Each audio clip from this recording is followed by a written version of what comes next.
almost the second week of the new year. Well, it is actually.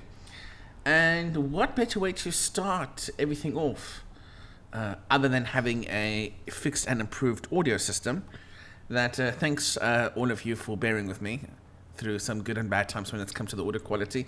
But hopefully moving forward it should sound a lot better now. I eventually figured out what was wrong with my new audio setup. Anyway, I'm sure most folks aren't watching the video to hear about my audio setup. So I have come across Welcome to Oreon, or however you want to pronounce it. And if you have a better way to pronounce it, feel free to tell me in the comments. And Oreon Simply Faster. And what is it? Well, it's part of the Oreon project, which started its development in October of 2022. And it's based on Fedora Linux, and it aims to be privacy and security being #1 priority. And why should one choose it? Well, that's got a smooth user interface, long life cycles, keep privacy and security a pro, and it's going to have everything we need out of the box, such as graphics drivers and repositories to fit our needs. Okay, not like we haven't heard this again with every single other distribution on the planet. But hey, let's not prejudge, and I've gone ahead and downloaded this. So just out of interest, if you go to the latest downloads portion, right, so they've got this thing for multiple fixes. I first saw that there's the standard desktop edition, free, and there's a desktop business edition, plus, free for limited time. So I thought, okay, well, let me compare both of them. And when I click on the desktop standard yesterday, nothing happened. And of course, clicking on it today, it's now downloading something. Gotta love that. Anyway, so what I did yesterday, or the item we've got so far, is the business edition. So I guess we'll have a quick look at both of them. So let's get the virtual machine up and running. Okay, business edition. They do tell us it's Fedora. So I just put it as Fedora there. Let's give this quite a lot of memory. 8 CPU cores. 100 gig hard drive. Because why not? And of course, Oreon Business.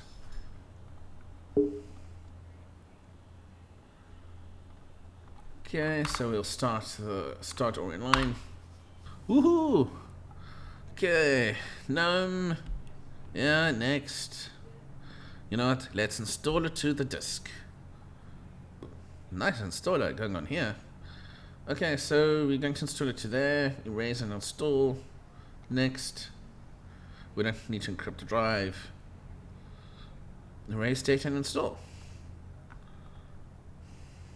Oh, and by the way, before I forget, folks, this is actually what the new Anaconda installer looks like that Fedora uses or will be using. So really nice to see how much improved this is. Okay, reboot your system. So let's see what happens. Okay, finally. Okay, Oreon 39. Let's start the setup. Location services. Okay, just click next. Time zone. So I'll be Los Angeles, that's fine. Enable third-party repos, next. Skip the online accounts, my name, gosh. My username, gosh. The world's most strongest password you're ever gonna find. And let's start using Oreon. I don't need an OM45 tour, but I can at least fix the resolution. So let's go to settings here. Appearance. I'll make the start mode when I'm at it. See, my mouse's scrolling isn't working very well. 920 by 1080. Okay, and here we go. So let's look at about. Oreon, nice big logo there. Desktop business, running on my newer hardware. Okay, so as we can see immediately out of the box, what they've done is they've taken GNOME, they've slapped on some extensions to it to make it usable, and of course, here we've got, this looks like the art menu, yeah, with custom logo going on there. And here we have calendar, files and software. So looking at calendar, and calendar, really not much to talk about here. Looking at polished these days.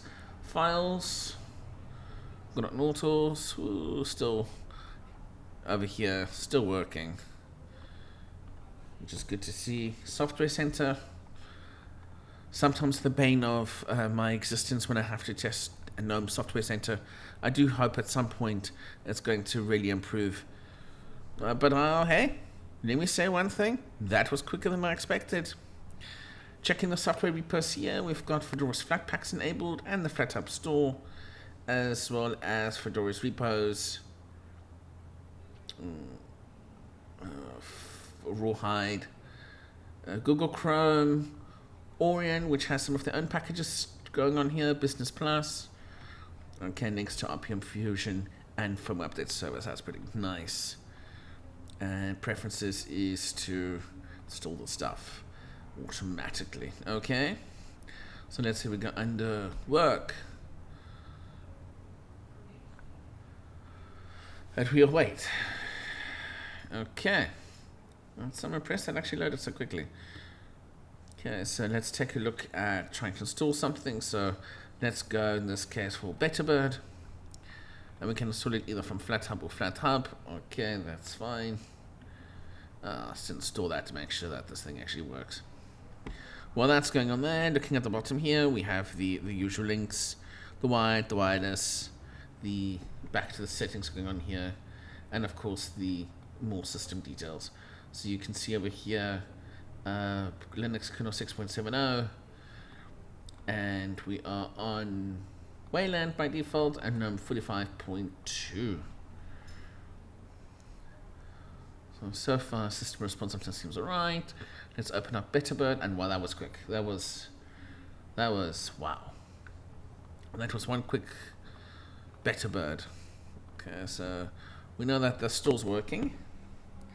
So let's take a look at what this has installed here. So we have tweaks. Yeah, GNOME tweaks gone on here. So of course, this is where they've enabled the logical stuff, such as title bar placements and having, minimize and maximize buttons. Something that traditional GNOME does not believe in. Terminal screen, of course. So we have NeoFetch. We don't have NeoFetch. Failed to search. So let's do a sudo DNF update.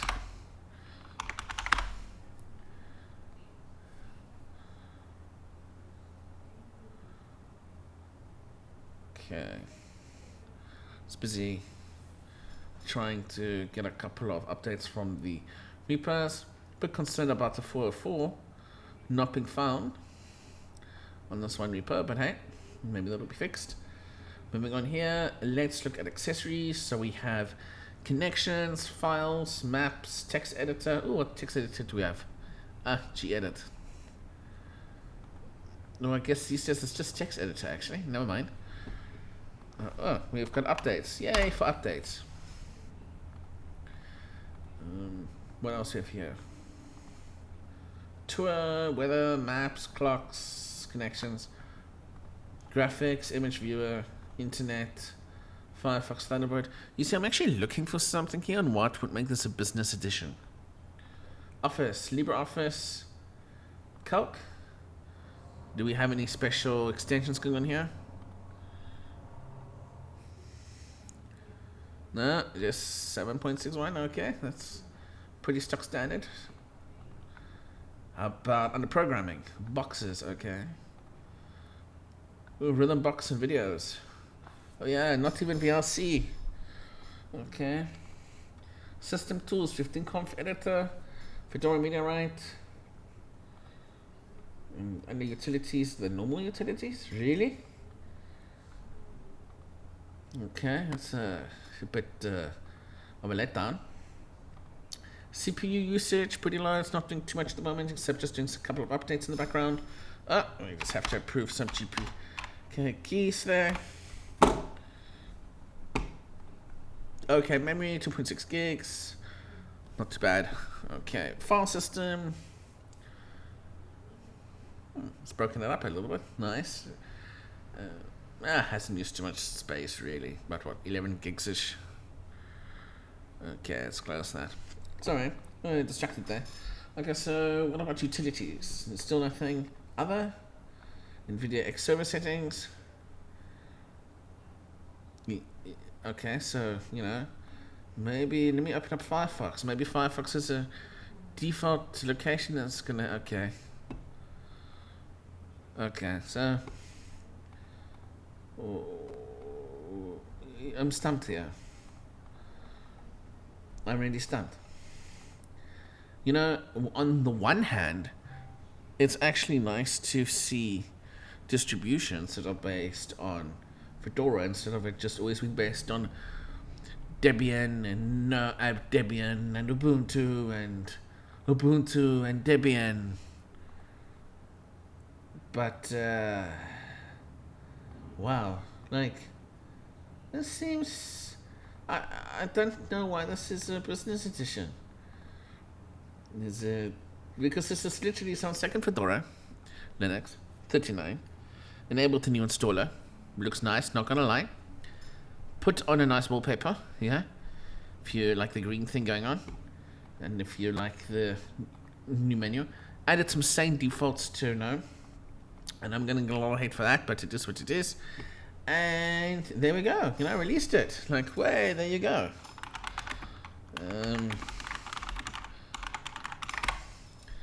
I'm just installing the effects there. And there you go. That's just basically what you've got. Which is, you know, a Fedora-based desktop. And hey, go for it. So, okay, well, that's looking at the business edition. Let's take a quick look at the desktop edition. Oreon standard. Okay, still Fedora.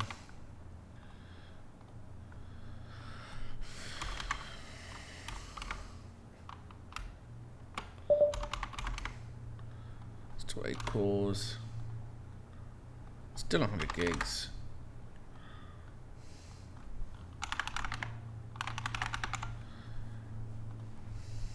Okay, well, at least this one is quicker than the other one to get to this point. Good grief. Okay, I'm just going to try it. I'm not going to waste time installing this thing, because I do want to see how this is different from the business edition. So let me just go to settings and fix the resolution at least. First appearance, dark. Don't want to burn my retinas. Display. 1080, apply to that. Keep changes. Okay, so let's take a look here. Other, it looks exactly the same. System tools, looking the same. Sound, looking the same. Programming, looking the same. Office, looking the same. Internet, looking the same. Graphics, looking the same. Other, looking the same. It also has some video server settings here, so software store, repos, open up Firefox, nothing. Okay, so what is the difference between the two? No idea, except on the home edition or the standard edition. The only difference I found so far is that the configuration of the software center here is that you have to manually check for updates, and the other one is set to automatic. Okay, but the rest is pretty much exactly the same. Same configuration, same setup, you name it, it's the same. Like, okay. Oh, and this one, this new ISO stuff is also called Desktop Business +1. So, yeah, folks. Oh, this has actually an older kernel. Okay, look, at this point, I don't know. All I'm going to say is Let me know your thoughts below if you use Oreon, and if you find a difference between the desktop and standard edition, or any reason why someone should use this distro as it currently is. I don't see anything else that it offers that other Fedora-based distros don't. But hey, leave your comments below.